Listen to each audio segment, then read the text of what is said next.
اس video میں lesson number 4 رین ان سمر سے متعلق ایکٹیویٹیز کو مکمل کیا جائے گا.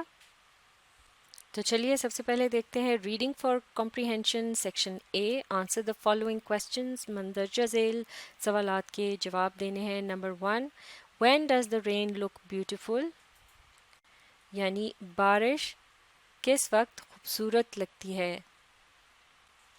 اس سوال کا جواب جو ہے وہ ہمیں پہلے بند میں ملتا ہے، جس میں بار بار شاعر نے اس بات کو دہرایا کہ ہاؤ بیوٹیفل از دا رین. یہ پہلی لائن ہے اور آخر میں بھی ہے کہ ہاؤ بیوٹیفل از دا رین. اور پھر اب یہاں پر ان دو لائنوں کے درمیان جو بات ہو رہی ہے اس میں کس طرح سے نقشہ کھینچا ہے کہ after the dust and heat in the broad and fiery street in the narrow lane how beautiful is the rain. یعنی گرد و غبار اور گرمی کے بعد تپتی ہوئی چوڑی گلیوں یا تنگ گلیوں میں جب بارش برستی ہے تو کس قدر خوبصورت لگتی ہے. تو اس بات کو اب ہم جملے کی شکل میں لکھ سکتے ہیں. جواب شروع کرنے کے لیے اسی سوال کو ہم تھوڑا تبدیل کر لیتے ہیں. د سے شروع کریں گے، پہلا لیٹر کیپٹل کریں گے. دا رین لک کے ساتھ لیٹر ایس کا اضافہ کریں گے. دا رین لکس بیوٹیفل. اس کے بعد لفظ وین کا اضافہ کریں گے اور پھر آپ نظم میں سے اس حصے کو لکھیں گے when the dust and heat. معاف کیجیے گا، the rain looks beautiful when. اور اب یہاں اس کے بعد ہم اضافہ کریں گے ان الفاظ کا کہ جب وہ برستی ہے، تو اس کو انگلش میں کس طرح سے کہیں گے وین اٹ پورز ڈاؤن. اور پھر یہاں سے اس جملے کو شامل کریں گے اسمال اے سے شروع کرتے ہوئے when it pours down after the dust and heat. اور یہاں بھی آئی کو اسمال کے ساتھ لکھیں گے کیونکہ یہ ایک جملے میں ہم اسے شامل کر رہے ہیں.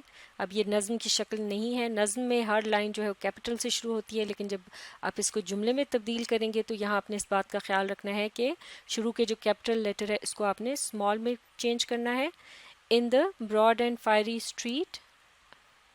اور پھر یہاں ایک اور لفظ کا استعمال کریں گے یعنی اضافہ کریں گے، وہ ہے یعنی ان دا نیرو لین. لکھنے سے پہلے یہاں ہم لکھیں گے اینڈ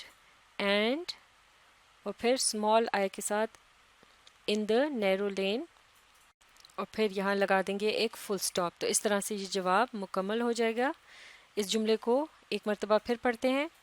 مکمل جملہ اس طرح سے ہوگا the rain looks beautiful when it pours down after the dust and heat in the broad and fiery street and in the narrow lane. اور اب یہاں سے یہ جو کوما کا نشان ہے یہ اس کو بھی کٹ کر دیتے ہیں، تو یہ مکمل جملہ بن جائے گا اور آپ کا جواب یہاں پر مکمل ہو جاتا ہے.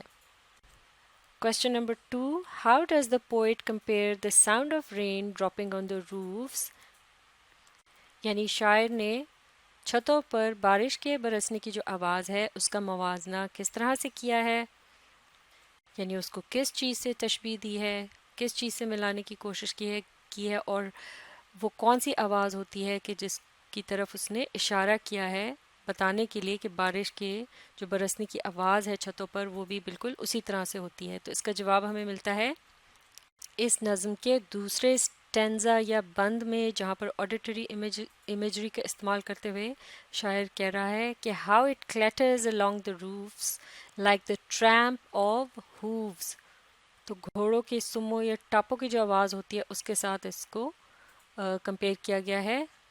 تو اب اس کا جواب لکھنے کے لیے اسے شروع کریں گے د سے. ٹی کو کیپٹل کرنا ہے. دا پوئٹ، اب یہاں کمپیئر کے بعد آپ نے لیٹر ایس کا اضافہ کرنا ہے، یہ ہو جائے گا the poet compares the sound of rain dropping on roofs کے ساتھ کے لیے ہم انگلش میں کس طرح سے لکھیں گے ود دا، یا اس کی آواز کے ساتھ کمپیئر کیا ہے تو لکھیں گے ود دا ساؤنڈ آف دا اور پھر اضافہ کر دیں گے ان الفاظ کا ٹریمپ آف ہووز اور آخر میں فل اسٹاپ. تو یہ جملہ مکمل ہو گیا. اسے ایک مرتبہ پھر پڑھتے ہیں. The poet compares the sound of rain dropping on roofs with the sound of the tramp of hooves. Question 3 What is a spout? Spout کیا ہوتا ہے؟ Why is it called overflowing, اور اس کے لیے یہ بات کیوں کہی گئی ہے کہ وہ ابل رہی تھی یا اس میں سے بہت زیادہ پانی ایک دم نکل رہا تھا باہر. تو اس نظم کی مناسبت سے اسپاؤٹ دراصل اس سے مراد ہے پانی کی جو نالی ہوتی ہے اس کا جو کنارہ ہوتا ہے، یعنی edge of the drain pipe. تو اس کا جواب اس طرح سے لکھیں گے، اس کو مل کر پڑھتے ہیں. Spout is the edge of a drain pipe. اور پھر پوچھا گیا ہے why is it called overflowing, اور اس کے لیے یہ اوور فلوئنگ کے الفاظ کیوں استعمال کیے گئے ہیں کہ وہ ابل رہی تھی یا اس میں سے بہت سارا پانی ایک دم باہر آنے کی کوشش کر رہا تھا، جیسے کہ اس کے لیے اسٹرگلنگ کا لفظ بھی نظم میں استعمال کیا گیا ہے. تو دراصل اس کی وجہ کیا ہے کہ بارش بہت زیادہ برس رہی ہوتی ہے، اور چونکہ یہ نالی کا جو سرا ہے یہ تھوڑا تنگ ہوتا ہے، تو ایک دم بہت سا پانی جب اس میں سے گزرتا ہے تو کیا ہوتا ہے، پانی ایسا لگتا ہے کہ جیسے اوور فلو ہو رہا ہے، ضرورت سے زیادہ اس میں سے خارج ہو رہا ہے، کیونکہ ڈرین پائپ کا وہ جو اسپاؤٹ ہوتا ہے وہ خاصا تنگ ہوتا ہے. تو اس بات کو انگلش میں کس طرح سے کہیں گے؟ It is called over flowing. اب یہ حصہ ہم لے لیتے ہیں یہاں سے.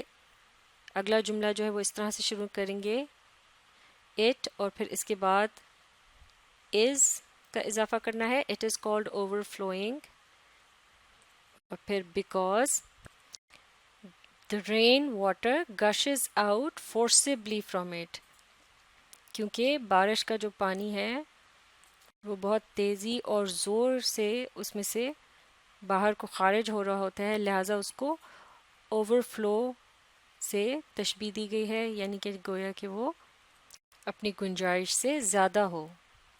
تو مکمل جواب کو ایک مرتبہ پھر پڑھتے ہیں.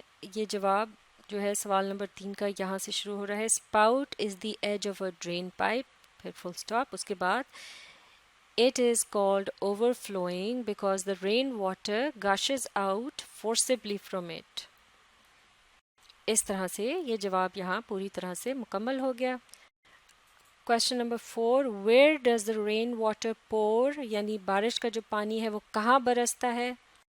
تو اس سوال کا جو جواب ہے اس کو اس طرح سے شروع کریں گے، دا سے شروع کریں گے کیپٹل ٹی کے ساتھ، دا رین واٹر، اور پھر یہاں پر پور کے بعد لیٹر ایس کا اضافہ کریں گے کویشچن مارک کو کٹ کر کے. پھر اس کے بعد ہم نظم میں سے اس حصے کو شامل کریں گے، it pours in the broad and fiery street and in the narrow lane, اور پھر اس حصے کو شامل کریں گے، آئی کو کیپٹل رکھنا ہے یہاں پر آپ نے، اٹ کے ساتھ شروع کریں گے، it clatters along the roofs،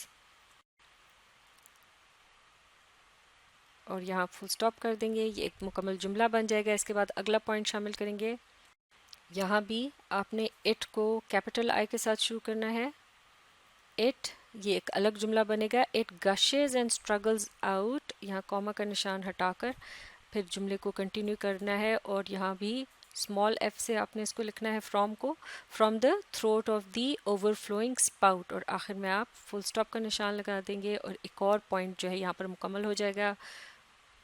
اور پھر آخر میں ایک اور دلچسپ جملہ اگر ہم اس میں اس کا اضافہ کر دیں، اس جملے کو ہم اس طرح سے شروع کر سکتے ہیں، کیپٹل سے ہی شروع کریں گے، ود اے مڈی ٹائڈ، اور پھر اس کے بعد لائک کے لیے small L, like a river, کیونکہ اب آپ اس کو جملے میں کنورٹ کر رہے ہیں اس پوئم کی لائن کو، with a muddy tide like a river down the gutter. اب یہاں پر روز کی جگہ آپ لکھ دیں اٹ گوز، یعنی کیونکہ ہم بارش کے متعلق بتا رہے ہیں کہ وہ کہاں کہاں برستی ہے، کہاں سے گزرتی ہے، تو پھر یہ ایک مکمل جملہ بن جائے گا جسے آخر میں ہم ایڈ کر سکتے ہیں، اور اس طرح سے جواب جو ہے وہ مکمل ہو جائے گا. اس پورے جواب کو ایک مرتبہ پھر پڑھتے ہیں. سوال تھا where does the rain water pour, اور جواب ہے the rain water pours in the broad and fiery street and in the narrow lane. پھر اگلا جملہ it clatters along the roofs. پھر اس سے اگلا جملہ لکھیں گے it gushes and struggles out from the throat of the overflowing spout. اور آخری جملہ ہوگا with a muddy tide like a river down the gutter it goes. تو یہ ہے سوال نمبر 4 کا مکمل جواب. اب دیکھتے ہیں سوال number 5، how does the rain water look like in the streets. تو جواب لکھنے کے لیے ہم شروع کریں گے the سے، کیپٹل ٹی کے ساتھ. the rain water looks. اب اس کے بعد لکھیں گے looks کے بعد ہم اضافہ کریں گے لفظ بیوٹیفل کا، جس کو شاعر نے بھی نظم میں بار بار دہرایا ہے. the rain water looks beautiful، اور یہاں پر اس لائک کے لفظ کو کٹ کر کے یہ باقی کے جو الفاظ ہیں انہیں شامل کر دیں گے. in the streets، اور آخر میں فل سٹاپ. پورا جواب پڑھتے ہیں. the rain water looks beautiful in the streets. تو اس طرح سے یہ سوال جو ہے اس کا جواب بھی یہاں مکمل ہو جاتا ہے. اب دیکھتے ہیں سوال number 6. who welcomes the rain، یعنی بارش کا خیر مقدم کون کرتا ہے، کون اس کو ویلکم کہتا ہے.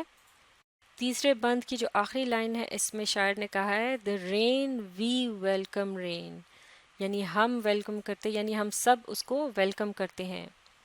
تو اس طرح سے اگر آپ نے شاعر کا حوالہ دے کے کہنا ہو تو آپ کہہ سکتے ہیں کہ اکارڈنگ ٹو، یعنی اس سوال کو آپ اس کا جواب اس طرح شروع کر سکتے ہیں according to H W Longfellow. اس کو ایک جملے میں آپ لکھیں گے according to H W Longfellow. اس کے بعد کیا لکھیں گے، آپ لگائیں گے اس کے بعد کوما کا نشان، اور پھر یہاں سے لکھیں گے یہ اسمال ٹی کے ساتھ the rain. بلکہ زیادہ بہتر ہوگا اگر یہ جو آخر کی یہ جو پوری لائن ہے اسے آپ اس طرح سے اسپیچ مارکس میں بالکل اسی طرح سے لکھ دیں کوما کے، یعنی اس کوما کے نشان کے بعد یہ پورا جملہ اس طرح سے ہو جائے گا according to H W Longfellow the rain we welcome rain. تو اس طرح سے بھی آپ کا یہ جواب مکمل ہو جاتا ہے. اور اس کے ساتھ آپ ایک اور جملے کا اضافہ کر سکتے ہیں اس بات کو ایکسپلین کرنے کے لیے، جس میں آپ یہ بتائیں گے کہ بارش جو ہے اس کا سبھی خیر مقدم کرتے ہیں. اس کو انگلش میں کس طرح سے لکھیں گے the rain is welcomed by everyone. تو اس طرح سے یہ جواب پوری طرح سے مکمل ہو گیا. اب دیکھتے ہیں part B. fill in the blanks to complete the following stanza. نظم کا جو بند یہاں دیا گیا ہے اس کو مکمل کرنے کے لیے خالی جگہوں کو پر کرنا ہے. how it clatters along the، یہاں آئے گا لفظ roofs like the tramp of hoofs. how it blank and struggles out. how it، جیسے کہ یہاں اس بند میں لفظ تھا gushes and struggles out، اور آخر میں from the throat of the overflowing spout. تو اس طرح سے یہ بلینک بھی مکمل ہو گیا اور یہ سٹینزا یہاں کمپلیٹ ہو جاتا ہے. اب آپ اس ویڈیو کو ری پلے کیجیے اور اس کے ساتھ ساتھ پڑھنے، سمجھنے اور لکھ کر پریکٹس کرنے کی کوشش جاری رکھیے.